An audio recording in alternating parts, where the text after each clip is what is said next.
Go inside the Crimson Tide. Tider Insider TV with Rodney Orr and Gary Harris.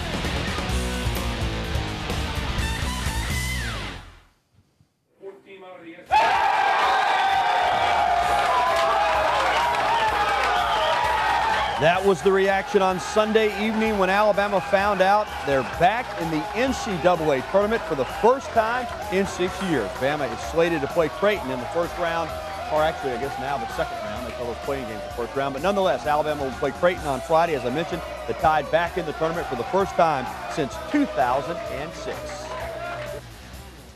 When we finally heard our name called, it was just a lot of excitement, you know, to understand that all our hard work had finally paid off, and for us to, you know, continue Jermichael's career and get a chance to play for championships is exciting. I was just getting nervous, and finally they called our name, and you know, it was just so much joy in the room. And with that, we say good evening, everybody, and welcome in to Tider Insider TV. For the first time in 6 years, Rodney, we sit up here, and Alabama is a part of March Madness. Well, how about it? You called it. You said before the season. I said they had to get in, and they did. Alongside Rodney Orr from TiderInsider.com, I'm Gary Harris. Our program each and every week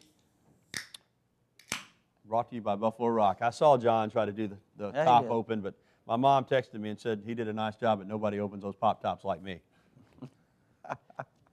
So there you go. But you know, it John disputes that, by the way. Does he? He just whispered in my ear. But I am a little extra pumped up tonight because, as you know, I love basketball, and it's just not as much fun during March Madness when your team is not in it. But Alabama is back, and let's take a look at the Anthony Grant file and what he's done since he got to the capstone, and it has been each and every year a little bit better.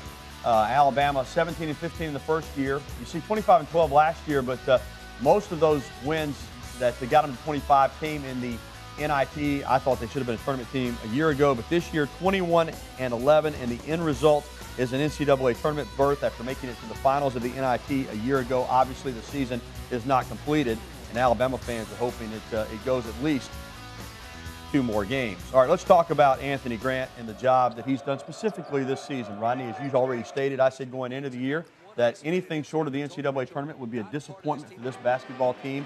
They had an influx of new talent. They had some veteran players, but they also had some problems along the way. Injuries, suspensions. Tony Mitchell got suspended and never made it back. Basically done for the year, probably for his career. Jermichael Green missed 4 games. Relaford missed a game. Still, after coming back halfway through the season from a concussion issue, missed a game. But still, at the end of the day, they're dancing. Well, you remember, what was it, a month ago? We were talking about all these suspensions, and I think you presented the question, could he be on the hot seat, so to speak? And I said, well, what if he wins? What if he gets the team in the NCAA tournament? Is he the coach of the year? So I ask you now, you know, what kind of job did he really do? I mean, it was a fantastic job. I mean, when you look at everything he had to overcome this season, and he made the right decisions. He did what he had to do for the best interest of his football team, or basketball team, win or lose. And he did, and you're right. And the good news is that he made those decisions, and still the team gets the payoff. And I think going forward, that really means a lot for the players and the program. They know that nonsense will not be put up with, but at the same time, you can do the right thing and at the end of the day still be a winner. So Coach Grant guides Bama to the dance floor. However, how long they stay involved in the dance, well, at the end of the day, that's up to the players. There's an excitement to get in, but really what you remember is winning. You know, so trying to put ourselves in a position where, you know, we can advance in the tournament. That's the goal, you know, to continue our season, to continue to play. I'm happy to be in the tournament. You know, like I said, it comes down to not necessarily the seeds, but the matchups that you go up against. It's you know, this tournament is about matchups. And speaking of the matchup, Rodney, here are some of the numbers. The game will be 12:40 Central Time. That's our time in Greensboro, North Carolina. Again, it's crazy these days, the Midwest region between Greensboro and North Carolina. TBS will have the television. There you see the records. Creighton with 28 wins. You see the points per game. Huge disparity. Creighton 80 points a game, one of the top scoring teams in the country. Alabama only about 65. But then you look at the defense. Alabama gives up just 58. Creighton gives up nearly 70 a game. So I guess in some ways it's simplistic to say it's Creighton's offense versus Alabama's defense, but as we discuss this matchup, certainly that's where you start, right? Yeah, I mean, you know, defense, and most times great defense can slow down outstanding offense. You know, we'll see how that works. You know, Creighton, a very good shooting team, Gary, from the outside three-point range. They've got 3 or 4 guys who can shoot the basketball from out there. And, you know, again, it's going to be a very interesting matchup in the very first round. Yeah, you're right. 4 guys that shoot better than 40% from 3, but it all starts with Doug McDermott, the coach's son, 23.2 points per game, a 6'8" guy that can play inside and outside. What makes him so unique is that, you know, I'm certainly not going to say he's on Larry Bird's caliber, but he is that kind of guy. He can shoot the three-pointer, he can handle the ball, he can take you off the dribble, he can post up against a smaller player inside. As I said, he's the coach's son, so he understands basketball. He is the 3rd leading scorer in the country, the leading scorer in this tournament, and he will be a matchup problem for Alabama. Advantage Alabama has is they have some length. They have you know, several guys in that 6'6" range that are long arm. They can keep a fresh defender on him and give him some problems. Now, Creighton head coach Greg McDermott, whose son Doug, as I mentioned, is the Blue Jays star player, was not pleased with his squad receiving an 8th seed in the Midwest Regional. If Creighton beats Alabama, they would face top seed North Carolina most likely on Sunday. A Creighton-North Carolina matchup would pit Doug McDermott of the Blue Jays against Harrison Barnes of the Tar Heels. The two were teammates on the Ames, Iowa high school team that won 53 straight games and made national headlines when Barnes was the top recruit in the country in 2010. Coach McDermott said that he felt Creighton's seed was based on the committee wanting the Barnes-McDermott storyline to be played out over the weekend. And he spent very little time talking about his team's first game against the Crimson Tide. Now, Rodney, he softened that stance in the last couple of days and praised Alabama and their defense and how tough a matchup it's going to be athletically for his team. But initially, when he stood in front of Creighton supporters, fans, and students, it was clear that he was already saying, hey, we're going to have to play North Carolina in the next game following the game against Alabama. Do you think the Tide will use that perceived slight to motivate them? Well, I don't think so, Gary, but I think what it does more so is it diverts the attention or distracts his own team. I mean, it's not so much maybe that it would be incentive for Alabama as much as it does, again, it distracts his team away from Alabama, looking ahead somewhat to North Carolina, what have you. But I really don't understand what's his problem with that matchup. I guess he just felt like they should have been a higher seed. You know, Wichita State, who they split with, and you know, Creighton won the conference, got a higher seed than that. But I don't know. I don't know whether they deserved a higher seed or not. I just don't understand his issue with the matchup between the two players. And interesting that last year Wichita State defeated Alabama in the finals of the NIT. Alabama came back and beat them earlier this year in a tournament. Creighton split with Wichita State during the regular season. Overall, you look at the schedule, there's no contest. Alabama has played a much more difficult schedule, but still, it should be a close game. To me, Rodney, it all comes down to this. We know Alabama's going to defend, but they have got to turn Creighton over. Creighton's too good a shooting team, even against a good defensive team. Where Alabama gets its offense is from its defense. They shoot a very low percentage, as we know, particularly from three-point line, painfully poor. If they don't turn you over, they're going to have a hard time scoring enough points. They've got to turn Creighton over. Creighton's going to try to take care of the basketball. Offensively, they're going to get some points. If Alabama can create turnovers, get easy baskets, and then keep the game in, you know, maybe even the mid to high 60s, I think they got a good chance to win. Well, still to come on TITV. Spring is in the air, and you know that means a lot of things, but it also means football. Bama hit the practice field for the first time since winning the national championship last Friday. We'll talk about the practice. We'll also hear from Coach Nick Saban as well. You know we're going to talk football on TITV. And we'll be getting to your phone calls and emails. Maybe you want to talk about March Madness, Bama football, Bama baseball, softball, whatever's on your mind. 205-348-WVUA. That's 348-9882. Or you can email us at TITV@WVUATV.com. But up next, which outgoing Crimson Tide player has the best chance of taking their game to the next level? There's a lot of them. We'll take you to Bama's Pro Day next. Stay tuned. You're watching the show that takes you inside the Crimson Tide, Tider Insider TV, presented by Buffalo Rock. Well, it's March Madness, but for some people around here, March Madness means spring football. I mean, all I could say was football in the first segment. You know, I'm thinking shoot the football. I mean, come on. Well, it just seems like it hasn't even ended. There's been so much going on with Alabama, the draft coming, and last week was the Pro Day. Rodney, you and I were both there, and of course, the interesting thing to some degree is he wasn't there. Upshaw, Barron, and Richardson, all projected first-round picks, didn't work out. But for guys like Brad Smelly, William Vallejos, Jarrell Harris, and others, it was a great opportunity for them to shine in front of pro scouts and coaches. And boy, that guy right there, Dante Hightower, He's now projected as a first rounder. Alabama projected to have 5 first-round picks after having 4 a year ago. It's incredible. Incredible, yeah. You know, Gary, when you look at the success that Alabama's had on the field, all the All-Americans that they've had over the last few years, you know, 2 out of the last 3 national championships, you've got so many guys going in the first round. It's starting to resemble Miami in the 1980s. It really you know, is. I mean, and their prowess in terms of the recruiting. I mean, it's just really incredible, to be honest with you. Well, you've the said it a similarities. few times, and you talked to a lot of recruits, and Alabama has become the glamour It's program. unbelievable. Talking to coach, I talked to a coach in New Jersey last night.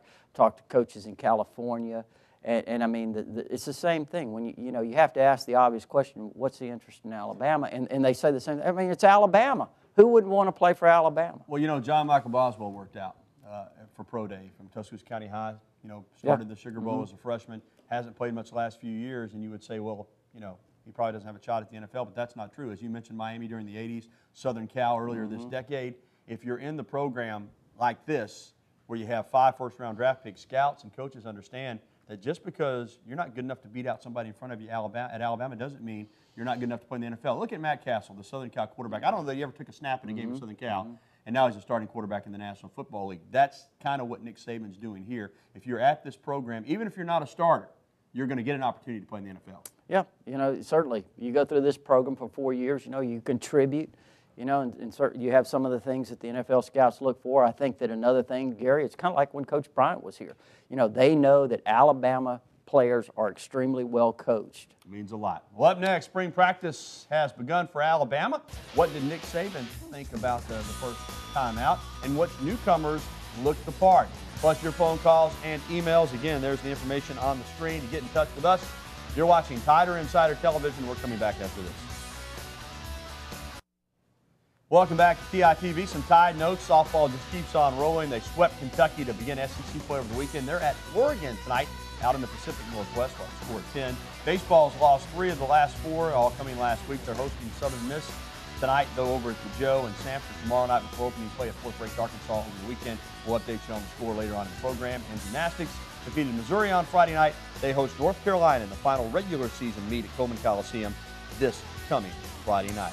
Now let's move on to spring football practice. You know, Nick Saban is an innovator in a lot of ways, and he does something that a lot of places would find quite unusual. He holds 1 spring practice and then turns them loose for an entire week plus. I was up in Illinois with the wheelchair basketball teams last Friday, but you got to go to practice, and what'd you think? Well, you know, again, it's spring practice. Guys just coming off the off-season program. Look, you know, just physically from what you could tell in shorts and helmets, look pretty good. You know, you've lost a lot of players. Courtney Upshaw, Dante Hightower, Trent Richardson. You know, you could go on and on with the number of guys they've lost, but, you know, Nick Saban's recruited extremely well. Gary, you still look at those linebackers. You see some good-looking players. You look on the defensive line. You see a bunch of players. You look at the running backs. You know, even though Eddie Lacy wasn't participating there, you see D. Hart, Austin Fowler. Look on the offensive line. You see guys like DJ Fluker, you know, Barrett Jones, the Outland winner. I mean, they've just got players. They're still stacked. Frank Callaway right there. I said earlier, Rodney, that it seems like the season just hasn't ended, but it has. And I guess spring practice is a real reminder that 2012 is a different year. Let me tell you, it's really weird because after practice, you know, you have an opportunity to interview the players. And it's almost like the season never really ended, as Gary said, because it was just, you know, 2 months ago you were interviewing a lot of these guys, preparing for the championship game. It's almost like you don't even have an opportunity to enjoy the championship anymore. Yes. I mean, you know, the next day, the top 10's out for the next year, so I mean, you know, you move on, you move forward. You really kind of enjoy it that night and the next. That's about it. And then you're looking ahead to the next year and recruiting right around the corner and everything else. Well, here's Nick Saban on beginning spring practice, moving on from last season and staying in shape over spring break. We obviously have, you know, a lot of opportunities for a lot of people out there. And I think that every player needs to understand that your best opportunity to advance as a football player is in spring practice. Because basically everything that we're doing in spring practice is about what we do. I think it's really important that, you know, as a team, we understand that this is not the team that won the national championship, and it's very, very important that this team dedicates itself and commits itself to create an identity of its own relative to who this team's going to be. And, you know, you've never arrived, so you certainly can't be satisfied or feel entitled. But I hope this team is challenged and hungry in terms of what they want to accomplish and what they want to do. If they don't think about football some, and if they don't condition some, then we're going to go backwards by the time we come back. So everybody's got to be dedicated to doing a few workouts, also doing a little bit of study while they're on break, and making good choices and decisions about what they do and what they don't do so they represent themselves, their family, and our team, program, and the university in a first-class way. Rod, there are 8 players that sign in February from high school and junior college that are already enrolled in school going through spring, and there's a lot of guys that were redshirted last year who we haven't really seen very much of.